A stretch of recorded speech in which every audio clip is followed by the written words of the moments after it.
13 février 2006, c'était le jour où a été assassiné Ilan Halimi. Et pour en parler ce matin, nous avons avec nous Émilie Fraîche. Émilie, bonjour, merci d'être avec nous ce matin sur Studio Qualita. Vous avez écrit un livre sur l'histoire de Ilan, sur cette tragique histoire de Ilan Halimi, la vérité sur la mort d'Ilan Halimi, aux éditions du Seuil. Un livre que vous avez écrit d'ailleurs avec la mère de Ilan, Madame Halimi, Ruth Halimi. Oui, le texte s'appelle 24 jours et qui est le nombre de jours qu'aura duré le calvaire d'Ilan et de sa famille par ricochet. Alors, on va revenir très rapidement sur les faits. Ilan Halimi se rend à un rendez-vous puisque une jeune fille est venue le voir dans le magasin dans lequel il travaillait, dans un magasin rue Voltaire. Il se rend à un rendez-vous un vendredi soir et là commence le véritable calvaire en fait d'Ilan Halimi. Oui, en fait, la jeune fille était un appât et donc Ilan Halimi a été ciblé. Il a été ciblé comme juif. C'est ce qui donne à ce crime une dimension antisémite. Parce que Fofana avait remarqué que sur le boulevard Voltaire, les commerces avaient des mezuzahs à l'entrée de leur porte et qu'ils étaient fermés le samedi, jour du Shabbat. Et donc, Ilan est ciblé comme ça. La jeune femme prend son numéro, l'appelle le vendredi soir en lui proposant d'aller boire un verre porte d'Orléans. Il s'y retrouve et puis au bout d'une heure, elle l'invite à venir boire un verre chez lui. Et il la suit à la coulée verte à Sceaux. Et c'est là, le mot de code, c'était le mot clé. Et elle dit « Oh, je ne trouve pas mes clés ». Et à ce moment-là, 3 personnes vont lui sauter dessus, ses ravisseurs, le mettre dans le coffre d'une voiture et le séquestrer en 2 endroits différents pendant 24 jours. Donc, voilà. Donc 24 jours. Mettre en place une garde permanente. Et donc, au total, 23 personnes seront inculpées dans cette affaire. Donc 24 jours pendant lesquels les ravisseurs, le gang des barbares, ce qu'on a appelé le gang des barbares, vont être en contact avec la famille d'Ilan Halimi. Ça va être une véritable guerre psychologique avec la famille d'Ilan Halimi. Oui, c'est ce qu'on a retracé dans 24 jours dans le livre. C'est-à-dire qu'il y a... la famille d'Ilan va recevoir en 24 jours 690 appels environ. 690 appels. Alors vous décrivez bien entendu dans le livre comment Ruth Halimi a vécu ces moments. Comment vous pouvez les qualifier du point de vue de Ruth Halimi en tout cas?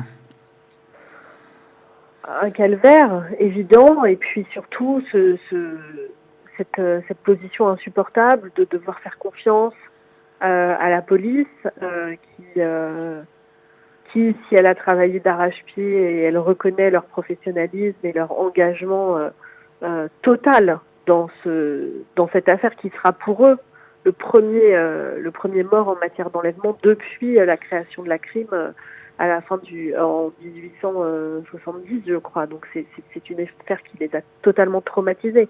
Il n'empêche que ils ont fait une erreur d'appréciation, c'est que comme ils recevaient des coups de fil de l'étranger en provenance de Côte d'Ivoire, ils pensaient qu'ils avaient affaire à un gang vraiment international. Et ils ne pouvaient pas s'imaginer que la tête pensante de ce gang faisait des allers-retours entre la France et la Côte d'Ivoire et que surtout le mobile était crapuleux, bien sûr, mais également antisémite.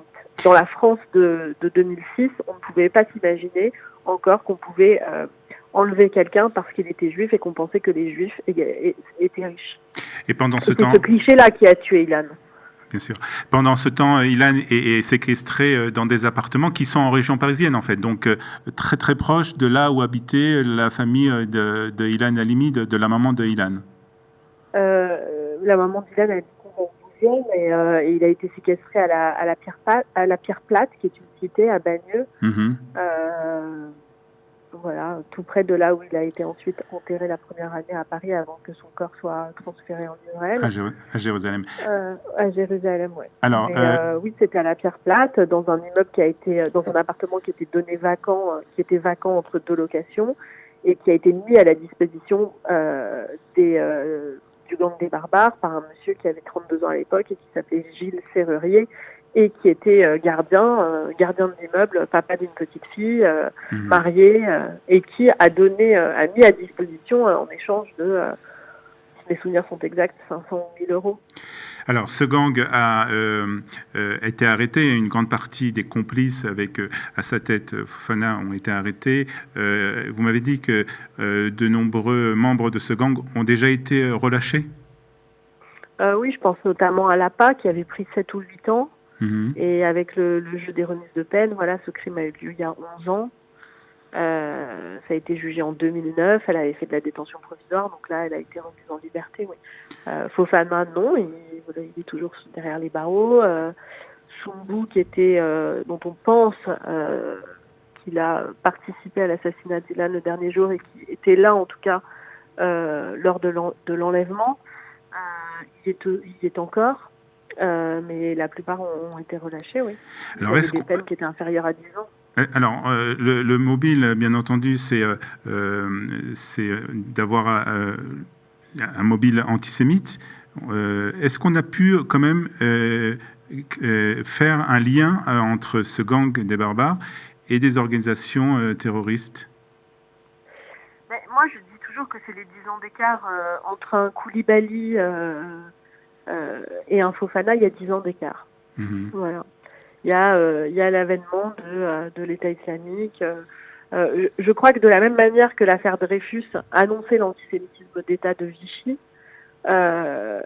l'assassinat d'Ilan Halimi par le gang des barbares annonce ce qui s'est passé ensuite avec des gens comme Koulibaly, comme Mera, etc. Je pense que si Fofana avait eu cette cause à laquelle se rattacher, il l'aurait fait. Il était déjà dans un processus de radicalisation.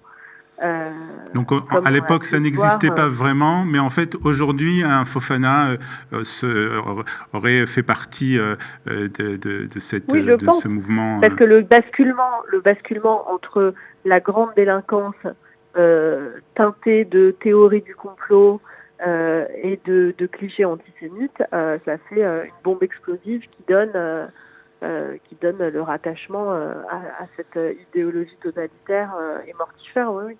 Donc aujourd'hui, vous pensez que ce genre de crime, ce crime qui a été commis sur Ilan Halimi peut se reproduire? Mais je ne crois pas qu'il peut se reproduire. Je crois même qu'il est symptomatique de l'époque dans laquelle on vit, qui est une époque où la théorie du complot n'a jamais fait autant d'adeptes, où le cliché d'égal juif égal argent est un cliché qui est... on le voit bien d'ailleurs quand on parle avec les gens des associations antiracistes qui vont travailler sur ces clichés-là dans les lycées. C'est le cliché sur lequel vraiment les professeurs butent parce qu'on n'arrive pas, on a beaucoup de mal à déconstruire ça. Donc, qui participe de la théorie du complot, qui est le premier pas vers la radicalisation. Parce que quand des jeunes se radicalisent au départ, ils n'ont pas tout de suite envie de se convertir à l'islamisme radical. Oui. D'abord, on les chope en leur disant que on nous ment, le monde dans lequel on est sont dirigés par les sionistes et par les juifs.